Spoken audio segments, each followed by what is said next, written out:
I'm like, bro, stop crying and let's finish this fight.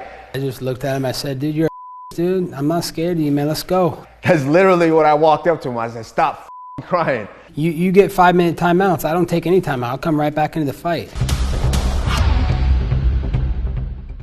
Getting behind Covington. Nice shot to the body by Kamaru. He throws like a weird whack. I don't know whether it was a knee or something like that, but then the foot grazes my cup. I can't do anything but laugh, man. Everybody saw that in the camera. And on the replay in the arena, you could hear everybody booing. I mean, and instantly, psychologically, when you graze that cup, as a man, you know what's about to follow. You know the pain that's about to come up. It's clearly above the waistline. Like, he's acting like his nuts are in his liver. So I'm like, okay, I'm trying to brace for the pain. I'm trying to brace for the pain, but the pain doesn't come. I'm like, oh, it wasn't that bad. Let's go. That literally was like maybe 15, 20 seconds. And of course, he has to take a break and change my momentum. That changes the course of a fight. So I thought we're supposed to fight to the death, you know, not get timeouts. There's no timeouts in fighting. And he's like, oh, you faked a nut shot. You faked a nut shot. He grazed my cup. I anticipated the pain. The pain didn't come. I continued with the ass whooping. But there's no timeouts in the UFC. Usman's trying to land the harder shots, and Colby is going for volume. There's a big shot. At this point, he's felt my power, and he knows that he can't take it. He can't handle it. It was tough, man. After he stopped that, I just remember like it was emotionally drawing a lot out of me because I was like, what? Why am I getting robbed? Why am I getting cheated? I'm not getting a fair fight. How is this not an even playing field? So it was tough, honestly. I wasn't able to get back into my groove like how I normally did because it zapped a lot of my energy. At the end of each round, we have to let each other know I'm here all night.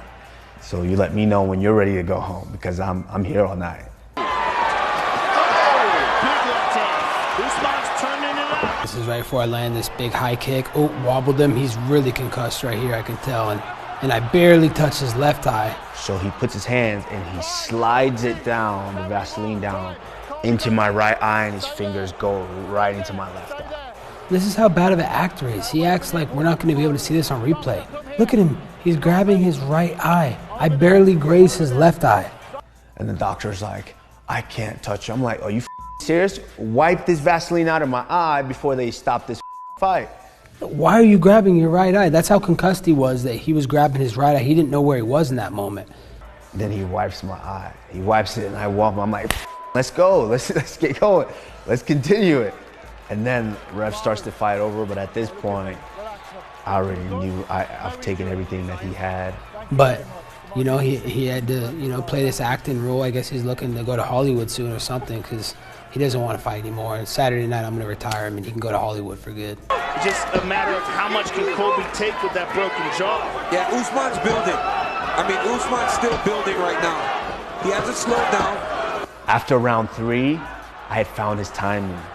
I just shattered his jaw and I get a little reckless. It's just the dog inside me. You know, I grew up in a military family. My grandfather, you know, fought in the Korean War and the Vietnam War. And, you know, I stand behind first responders and law enforcement. And, you know, war is every day. There's no holidays or off days or time to feel bad for yourself if you're injured because war just keeps going. So a true fighter and a true patriot is just going to keep fighting through anything and bring the dog out of them.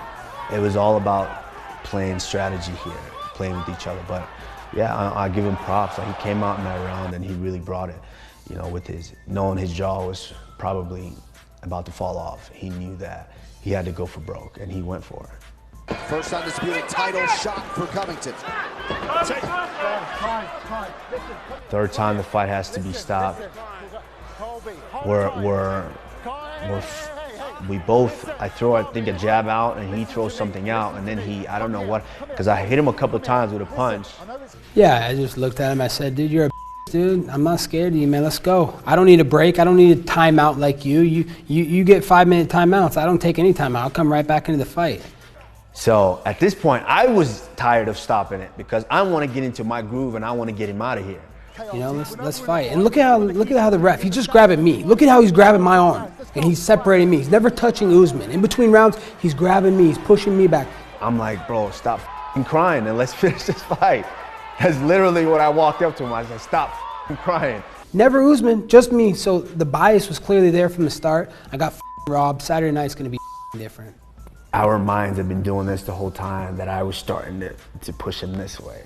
And he was just he's still giving me resistance. But it was already, after that, at the end of that third round, it was beginning of the end for him.